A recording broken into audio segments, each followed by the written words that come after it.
Welcome to Women at Halftime podcast, but not just for women, for you men too.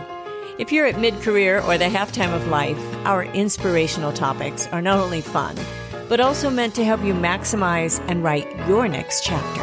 Right here with me, Deborah Johnson. Well, hello. I am so happy to have a wonderful guest today with us, Anna Melikian, and you are going to love hearing from her. And thank you, everyone, for joining us. I do like to remind you that with every single interview, every single podcast that we put out, I do put out an article. Make sure you are getting those, goalsforyourlife.com/newsletter. My husband always tells me, talk slower. Goalsforyourlife.com/newsletter. So thank you so much, Anna, for being here today. We're talking about healthy mindsets and the Mindset Zone. Thank you for being with us. My pleasure. And something you are going to love about Anna is her accent. It is just charming. Just beautiful. Anna, you have a PhD. That is quite impressive. And a PhD in psychology. Can you give us a little bit of your background, just in a little bit nutshell? And then I want to know, does somebody need a psychology degree to unlock like a healthy mindset? So why don't you give us a little background? So, like you said, I have an accent because I was not born here in the United States. I was born in Portugal. And since early, I loved traveling. So I study in England, in Spain, but I live here in the United States, in Phoenix, Arizona now for 19 years. My background is psychology, a PhD in psychology. Then when I moved here to the United States, I transformed into a life coach, then a business coach.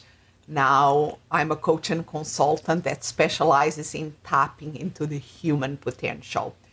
And when you say about this, we have to have a PhD in psychology to unlock the power of our mindsets, not necessarily, but it helps. I really love to go back to what we know about the research, in terms of positive psychology, behavioral psychology, cognitive psychology, neurosciences, performance sciences, and having a PhD makes it easier for me to read the research and to access the articles, to read the things, and then translate that in a way that people can apply in their day-to-day. That definitely makes sense. And because a PhD includes a lot of research and a doctorate includes a lot of research. And I was thinking about pursuing a doctorate at one point, and I thought, that's a research. I rather write books and do research specifically for writing books. And it's absolutely a learning process. All of these, I think, is that we have this desire of learning more. I think one of the common things that we have is being lifelong learners. And there are many different ways of learning. Doing a PhD is one of the ways, not necessarily the best way, but absolutely a path that is out there. But it's very admirable. I always like to say that if you are with somebody that has a PhD, don't presuppose that the person is very clever. What you have to presuppose is that the person is very persistent. Yes, I totally agree. Totally agree. Yes, I've even taught at the college level, at the university level, and I tell you, you find a lot of people that have those degrees, and they have very little common sense. Yes. But they are persistent. Exactly. Well, you have some life experience as well, because this is on your LinkedIn profile that you've had 2 bouts with cancer as well. So, I mean, there's a lot of that you put in a mindset that is so valuable for people that are really going through life. And let's talk about that. Your Mindset Zone, which I've appeared on too, thank you so much. Your podcast is all about expanding possibilities. And so can you expand on that a little bit more on how that connects with uncovering maybe some of the blind spots that we're not seeing in our life? And the blind spots is one of the works that I do in my keynote. It's all about uncovering the blind spots. The podcast is the Mindset Zone is all about expanding possibilities. And really, if we want to open the field of possibilities in front of us, as wider we are able to see, more options we are going to have. And if we have areas that we don't see, by definition, we are limiting our possibilities. So I see the two things together. And I see an important point also to remind that, yes, we have to have moments in our lives that we are open, really wide open to possibilities. And it's what I love to do in terms of my podcast. But there is times that once we make a decision, when we pick the way that we want to go, for instance, writing a book, we decide instead of, in the beginning, we can be considered lifelong learners, like we were speaking, a PhD or another kind of training, certification, or writing a book, or writing an article, or starting a podcast, whatever it is. In the beginning, there is all possibilities. Then we pick the way that we want to go, and then we have to focus on that way. And we really have to be in the implementation mode that has a different dynamic than when we are deciding. Very good point, because that's a long word, implementation. Or execution. Execution. Yes, the action. I can stumble on almost any word when you get into this. But it takes that action. And but coming to that point, and I think you mentioned a little something with open to possibilities. Open to possibilities is open to change too. I mean, what if, I've been talking about this quite a bit, and what if you need to kind of change directions a little bit or make a decision that's going to bring some change? It's not always easy with that transition time, but once you make that decision in focus, I think the focus is extremely important, because I'm asked a lot, how do you finish so many projects? Focus. It is focus. And I think this relates totally with your work. I love your metaphor and your analogies that you have. And one of them is the roundabouts in life, that we are like in that roundabout going around and around. There is movement, but we are stuck in that roundabout. And it's a lot about deciding the purpose. You have a very specific pathway to help people to unlock that, and then to finding the off-ramp. And I think that is very congruent to what we are speaking here today. Yes, and it's a lot of that is your mindset, and exactly what you were talking about. I think there's a lot of businesses right now, a lot of entrepreneurs struggling still with mindset. It's the work ethic. It's the whole, we've gone through all of these changes. I think COVID just knocked us all down, and a lot of people are still having a hard time getting back up.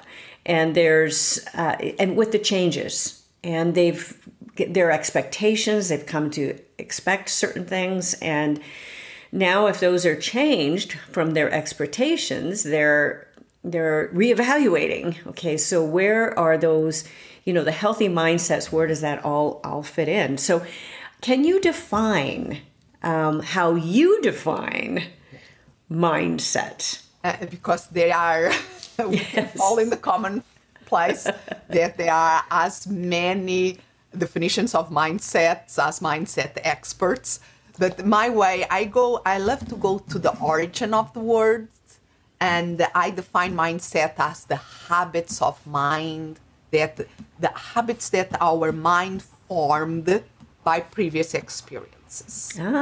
So that create a certain lens, certain way of seeing the world, and beliefs unconscious that determine what we are willing to try and willing to do, and that from our previous experiences and the way that we are in the psychological terms allow us to apply specific frames of reference and of mind for specific situations that we face in the day-to-day. But in short, habits of mind formed by previous experiences. I absolutely love that, Anna, because it helps to give you a heart of understanding.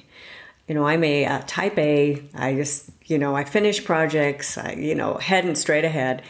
And it's to be able to stop and slow down a little bit and see the person that has had different experiences. They've not had the upbringing I've had. They've not had the training. And we tend to put them in the same category, put them in the same box.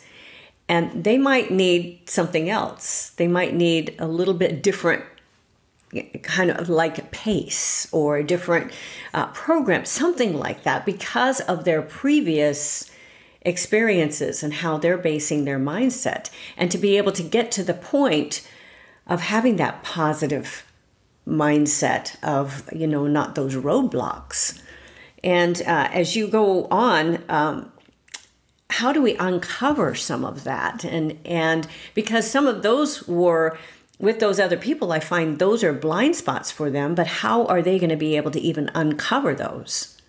And that is the thing, how do you say, because the definition, that is why I like to use the word blind spots.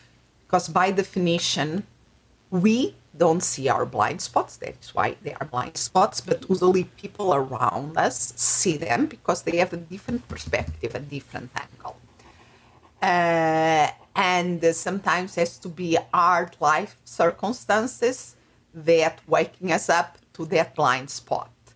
Because it has to be a situation that exposes that maybe there is something, what we think that is really there, maybe when we bring more information in, we realize that maybe there is more there to unpack. So, and everybody, there is a quote that I love that they are saying, everybody has a story and a soul.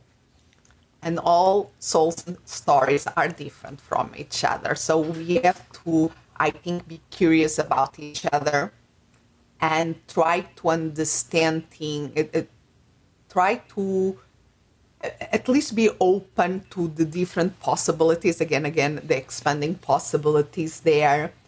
And because we see something doesn't mean that the other person also sees it. And as we can see their blind spots, we also have to be open to that other people around us are seeing ours, and we have to, and that is where personal development comes into, because it's not easy sometimes to recognize our own blind spots. Especially as a leader. Yes, yes, because we have to know the way. As a leader, you are, again, the origin of the word leading, you are the pathfinder. You are finding the way, bringing other people along. So if they feel that you don't know where to go, it's like, what kind of a leader are you if you don't know where to? So you have to address that coat of confidence, of the executive presence that is spoken so much nowadays. It's not, and almost like prevent the person to be able to recognize any shortcoming. Yes. And that can become a shortcoming in itself. And that takes a certain amount of humility and ability as a leader, with our own self-leadership, first of all. Yes. But to be able to accept, that there are our own blind spots, and that takes humility and the willingness to look at that all day, but not forsaking your leadership position as well. You're going into battle. You're on the front lines somewhere in Hopefully we will not be into a war or anytime soon. But if you're on those front lines, you need good leadership. You don't want them going, well, let me see how I feel about myself, and then now I'll talk about you. No, we need a good, strong leader, but yet with one that is ability to do that self-evaluation as well. And even I like the example that you give, because and there is lots of leadership stuff that comes from the military. Yes. And yes, there are extremely critical situations that happen. But even on those type of leaderships, they have to be listening to what is going on. Yes. And I think if we think about in corporations, in business, even if you own your own business, or even in your profession, you are your own SEO of your own life. Exactly. So you're the chief executive office and this of your own life. And you have to decide what is the more important thing, and you have to be listening, seeing what the feel of play. Yes, yeah, you definitely do. It's interesting. It just brought up a book that I just finished, the audio version. I had to, I spent a little more time this weekend listening because I really wanted to finish the book. It was so well written. I think it was called The Diamond Eye. It was about a sniper. It was so good. It talks about the importance of being still and listening. And in that sort of situation, it is such a critical situation. It was fascinating. The writer is just so good, and she was able to expand. Of course, I love fictional history, or to be able to expand on it. But it's so much in listening, because you've got to be able to listen to yourself, but also to what's going on around. Definitely. And especially now, because we're still in there's so much changing, and really hearing about what people really, really need. And that, because this is really important, is there is no road maps like maybe there were a couple of decades ago in leadership. If we're speaking about leadership, the things are changing. The terrain is changing so much that now is like, I think the best metaphor is like exploration. The leader is not that you have a roadmap in front of you that you can just lead people according to that roadmap. No, you are exploring a new territory, a new world with different demands. And there was always change happening, but the acceleration of the change nowadays is the normal. So you cannot expect to have a roadmap. If you have a roadmap, attention, that can be a blind spot, because probably that roadmap is an old roadmap that doesn't fit the terrain that is happening at the moment. So yes, we still can have tools. We can have a compass. We can have satellite imaging. So there are many tools that we now have that maybe 20, 30 years ago we didn't. But as the leader is exploring a new frontier. Really great point. And anytime you say about, there's no exact roadmap, I think about technology, because I use technology quite a bit, and how fast it's moving. And it's really amazing how fast it's moving. I mean, I just did a chart for, I don't teach piano anymore. I've taught for years. I started at 13 teaching. And so I do not take beginners. I do not teach anymore. But I'm teaching my granddaughter right now. And there's and there's some arrangements that I need to craft for her to be at her level. Well, years ago, that would all been completely by hand with black fingers. Now I get on Finale. But again, with technology, I had to go back. I had not used that program in a while. I had to go back and review, but make sure I had all my settings correct. But there's just so much, because it's moving so fast, and so much we can do. And there is where we can bring the psychology in. Yes. Because we have to understand that as physiologically and psychologically, is easier for us the homeostasis, keeping the same, than change. Change is usually seen as a threat and produces stress. The body, we are built to have the body in a certain temperature. And if it goes above or below, There is loads of history. So the body is made to keep us in a certain range. And even in a psychological level, yes, when we grow up, there is changes and we adapt to that. But there is always the natural tendency is to go back to what we know. So when there is so many things happen, so many changes, I think people have to give a certain leeway and a certain margin, because it is, how do you say, being in this constant change can take a toll on us.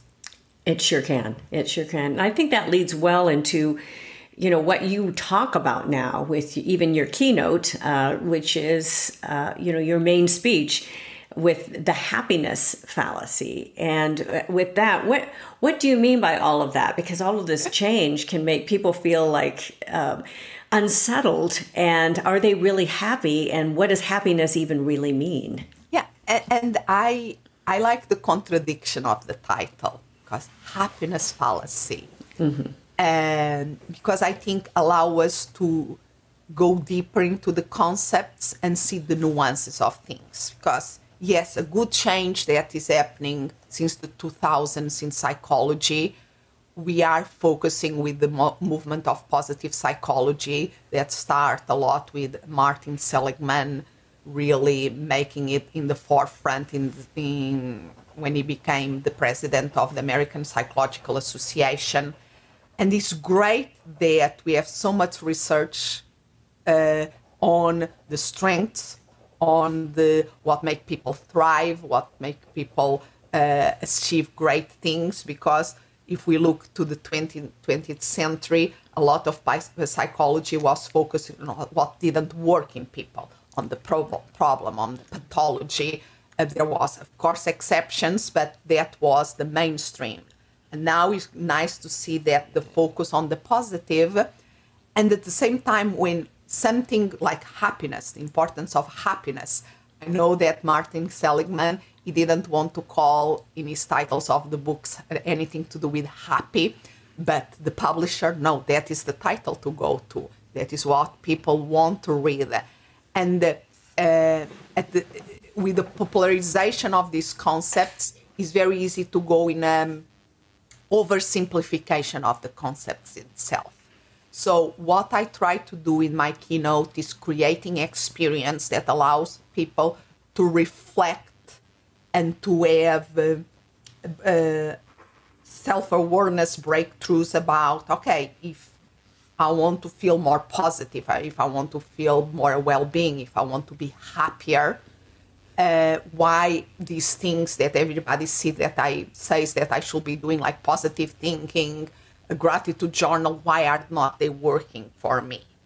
And by seeing the misbeliefs around the concepts, allow us to have a different understanding. And the concept that I speak in my keynote is the pursuing of happiness as a goal. Because it's so, I like to say that was absolutely something that guided my life, and I was very proud of it. And one of the things so even coming here to the United States, that was the thing. And when I moved to the United States and seeing that in the Declaration of Independence and all of that was, oh my gosh, I'm in the right place. That is the pursuit of happiness. And it's a beautiful goal. And at the same time can become a fallacy, can become a misbelief.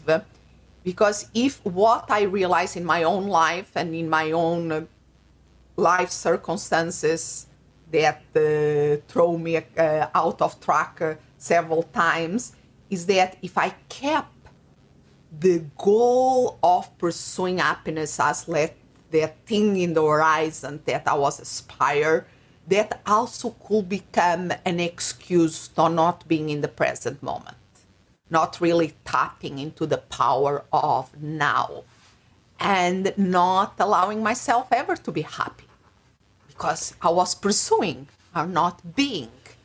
And for me, having that realizing my blind spot about that, of such seeing happiness as the goal and not as a way of being, was limiting the possibilities in my life. And when I decide, no, okay, I want to live these small happy moments now. I want to flavor things at the moment. I want to tap into the power of now, change a lot my dynamic, and allow me in many ways to tap more even in the high performance, because that is one of the secrets of high performance, is being on the now.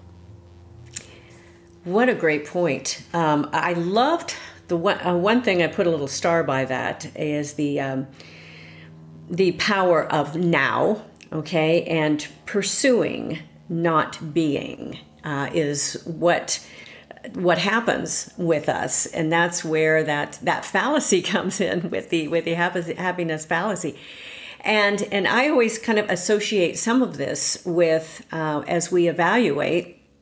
Let's see what's not working first. And then if we know what's not working, we know how to fix and make it work a little bit better. And of course, I always love anybody that mentions anything in the Declaration of Independence with all the freedoms that we have here. It's just amazing that we do. But yes, the pursuit, we have the freedom to pursue happiness. But a lot of people are looking for that happiness. Where's that? It's such a void. But understanding that you've got so much right now, and taking that time to be grateful, to be able to be thankful, and to see what's here and now, and it's not some far off dream. And even in hard life circumstances, we can, and sometimes it's that those wake up calls that bring the perspective to the small things in our lives that are so important. And for me, like you said in the beginning, my own battles with cancer was those wake-up calls. But we don't have to have this kind of illness to realize that we absolutely can change the way that we relate to the world around us. And I think life, if we live a couple of decades, give us enough challenges that we can start to wake up and ask, okay, even what we consider to be successful. We nowadays speak, and there are so many authors and good books. We are speaking about good books. I was just reading a couple of books recently about that. The main point is that how you define success and how that evolves. I think most people at some point in their lives, they realize that yes, it's good to have something, a goal to aspire to, and go for it and make it happen, and at the same time also focusing on the now. Yes, it definitely. I mean, I'm all for goals. I mean, goals are very important. Goals for your life. That's why I even have that domain. But goals are important, and reachable goals, and ones that you can evaluate, but also not forgetting the now and enjoying the now. I have yes, go ahead. Because I think you are, as with your love, your music, and your art in music, I think music is a great metaphor, because you can write a piece, and correct me if I'm wrong, I'm just imagining here, but you can write something even on paper, even because you are listening in your mind. But it's when you have the orchestra or the instrument playing or somebody singing, it comes to life. And to enjoy it, you have to be there. Yes, you have to allow to feel it. Yes. And Anna, that comes through recordings. It definitely, I've been told before in doing vocals, put a smile in your voice. But that feeling comes through when you're recording and even playing. I mean, you just, as an instrumentalist too, to understand there's certain feelings that you put behind that. And that for me is something fascinating of the nuances there, because I knew a piano teacher that she was my friend here in Phoenix. Now she moved, but she had the privilege of working with loads of people of many different levels. But she used to tell me, when you really are into this, you can identify the same piece, you know who is the pianist playing it. Because there is a certain style and energy and put it behind that you can identify who is the pianist. And I was, how come it's the same notes? And she, no, but there is a different feeling there. I totally agree. I mean, I've been teaching for a lot of years and playing for a lot of years. And the comments that I've gotten, and I still do some engagements with Disney and with I've actually done quite a few this year, but you get those comments that people just relate so well. It puts a smile on their face. But there's that, I have to be careful because when it becomes so second nature, I think in some of our work it becomes second nature and we forget about, people are really listening, and the feel. And I think this is a beautiful metaphor even when we listen to all the advices in mindset, all the advices in positive psychology. Okay, there is like the how do you say, the music sheet. Right. Wonderful. You can follow the recipe. We know that it works. There is certain rules that are there that make it work, make it be pleasant, make it be powerful, wonderful, that you can make it your own. Yes, and the interpretation. That's what wins competitions. That's what wins, a lot of, because the people that understand this, they see that different interpretation. And it's interesting. That's what art is all about as well, too. Someone sees us for a certain, scene. Well, they're going to paint it different. And it's fascinating, and you get into the Impressionists, you really see how that happens. Well, let's sort of keep going on this because I want to talk about that inner critic as we're kind of closing things off, because I think that inner critic that we have with our own work, with other works, and how do we keep that under control? Because there's so much talk about this imposter, syndrome, the negative self-talk. I talk about this quite a bit. I've talked about it in my book, The Summit, on how our main character, she had to get over some of that negative self-talk in this little allegory, and how important that is for us today. So what sort of advice can you give us? And first understanding, I think we have to understand why we have that self-critic. Mm-hmm. Because I think if we see a child totally and ready to explore the world, there is no notion of fear, no notion of danger. And there has to be the parents of the grown-up saying, oh, don't go there.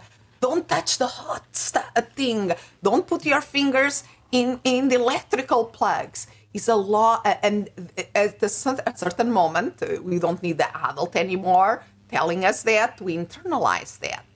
So that inner critic is like an inner kind of hypervigilant. It comes in different flavors, but with this image, we absorb and we internalize things that a certain moment in a certain context maybe was very helpful and useful. And then they overstay their welcome. We grow up, we are more aware, we know, even our eyes can see the perception of depth, the perception of danger. So we know that. We know we can live in a way that is safe or take the risks that we decide to take.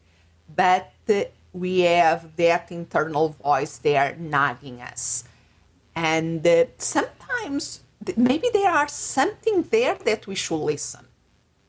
But we don't have to, we can teach that voice to be more helpful and not to be so negative. Okay, so, I'm going to teach my voice today. Yes. Yeah, I say question it. Okay, yes. What are you trying to say? Okay, this, oh my gosh, you are going to be speaking in front of 100 people, and if you don't know all your lines, you are going to be putting all your career in stake. Okay, so you are worried about me doing a good job in front or in this thing. Okay, thank you for that worry. But what can we do to make sure that we create? Maybe it's a lot about the people there. So what can we make sure that we create a great experience for the people, even if I forgot one of the lines that I thought about saying. So we can have a dialogue with our inner critic. I like that, Anna. We can have a dialogue with our inner critic. That's a great, I think that's very helpful because especially as a performer, entertainer, for years, there's a certain dialogue that goes on before you walk out on that stage, out on the stage in an arena full of people. And you are, okay, there's a lot of people here. What if I make a mistake? No, I am not going to make it. You learn to use those mistakes. This is the great jazz musicians do this. You make a mistake. I have done this before. I am not a great jazz musician, but you make a mistake. Oh, you just play it again, like it was on purpose. People do not know. And I will guarantee you, maybe a few people might notice there's a mistake, but very, very few do. We have to get beyond that in our heads thinking, oh, I got to be perfect. No, be yourself. Be yourself. And that's that inner talk, because we want that. Especially if you go into any sort of speaking, any sort of entertaining, any sort of being in front of people, there's those inner voices. But you can be a presentation, you can be a new product, and you can be a leader in a company having, your team meeting. Well, what if they're not going to respect me? All of those things. And sometimes the common advice that sometimes can work, but other times doesn't, is, okay, just forget it, just go do it anyway. Mm-hmm. And if that inner critic is strong and is almost like a toddler, are you not listening to me? It's going to act out. So let's transform it in let's learn in a lot about pressing the pause button, being self-aware, and learn to question it, learn to dial it down, and bring our strengths more to the foreground. Great advice. And not always easy to do, but if you develop that sort of habit and understand what's happening, that's that knowledge of, how we work and the whole thing. So that's great. Well, if you were I'm going to ask you in just a second how we can contact you. People can contact you. And we've said a couple of those things already through your podcast and all of that. But what is one word of advice that you can give everyone if they were going to say, oh, this was so great with Anna. I just enjoyed so much. But what can I do now? What one thing could I walk away with? What would you say? Be aware, okay, you have one key, all of us, that if you are listening this, you have one key that you can really use, is your own breathing. Because in a lot of what we are speaking about, we have to know how to press the pause button. And our own breathing is one of the quickest way for doing that. Even just one thing, breathing out as much as you can. Like if you are like a little kid blowing up the birthday candles, you want to, or filling out the balloon, you want to breathe out as much as you can until you feel the muscles of your belly engage. Because if you do that, you are going to inhale deep automatically. You'll have the fresh air in. You are talking like a singer now. Okay, so you are restarting. Yes, and you're restarting. Yes. But you see the small shift, because usually people say breathe deep. Yes. But if you are nervous, your lungs have lots of residual air, and breathe deep you can't, because you don't have space.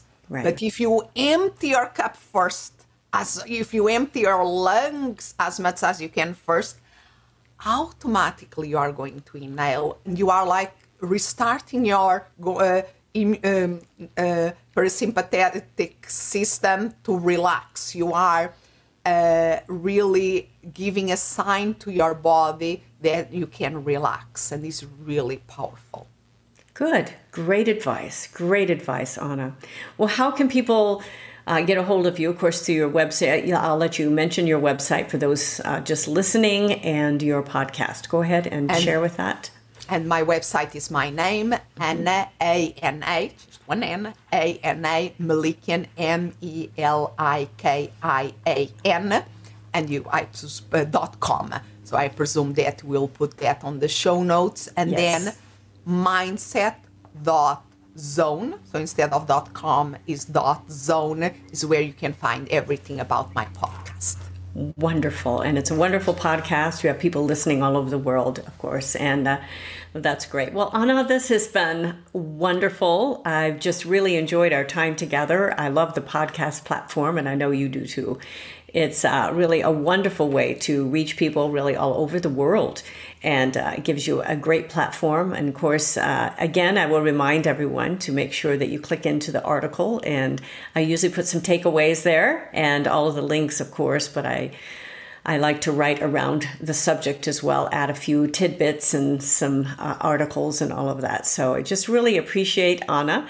And this is coming at the end of a year, and that's why I thought this subject was so important as we face a new year. And I just want to wish everyone a very wonderful, prosperous new year. But take the time to go through maybe some of your goals, but also to really evaluate what worked best and what didn't. And that's a mindset right there, to be willing. It's like you have to be willing to throw away something that's not working. It's not always easy, is it, for those of us that love to hang on to memories and hang on to the things that the way we've done things. So I just encourage you in that as you face the new year, of course, and to get our newsletter as well. So thank you again, Anna. And for everyone listening, I will look forward always. This comes out every single week, womenathalftime.com. Tell your friends. It's wonderful. I focus on those at mid-career, at the halftime of life, to be able to, it's not just for women either, for women and men. And I love the subjects. I bring my husband in once a week, drag him in.